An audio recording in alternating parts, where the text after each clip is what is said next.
हो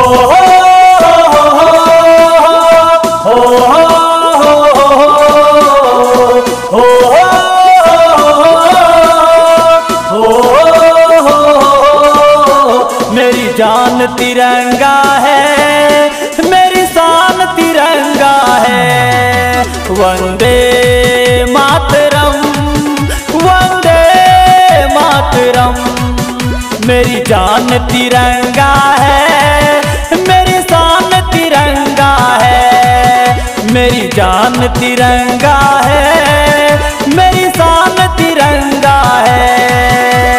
भारत में हिंदू मुस्लिम की, भारत में हिंदू मुस्लिम की पहचान तिरंगा है। मेरी जान तिरंगा है, मेरी शान तिरंगा है। मेरी जान तिरंगा है, मेरी शान तिरंगा है। वंदे मातरम, वंदे मातरम, वंदे मातरम, वंदे मातरम।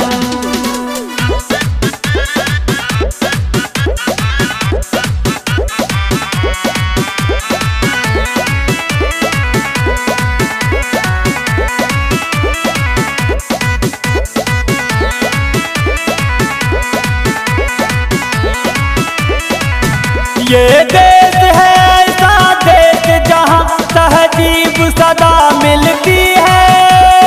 हर एक धर्म में एकता की तहरीर सदा मिलती है।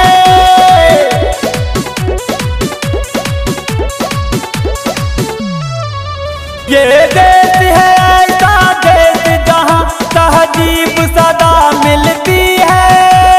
हर एक धर्म में एकता की तहरीर सदा मिलती है। हर एक हिंदुस्तानी का, हर एक हिंदुस्तानी का सम्मान तिरंगा है। मेरी जान तिरंगा है, मेरी शान तिरंगा है। मेरी जान तिरंगा है, मेरी शान तिरंगा है। वंदे मातरम, वंदे मातरम, वंदे मातरम, वंदे मातरम।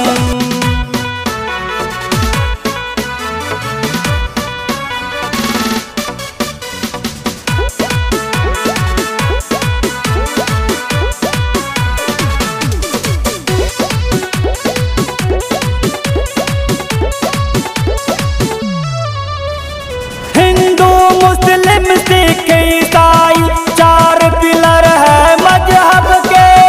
चारों भाई भाई है क्योंकि लरबाने हम सब के।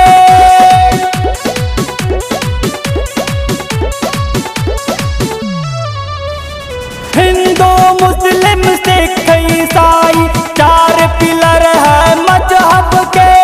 चारों भाई भाई है क्योंकि लरबाने हम सब के।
तिरंगा है, मेरी शान तिरंगा है, मेरी जान तिरंगा है, मेरी शान तिरंगा है।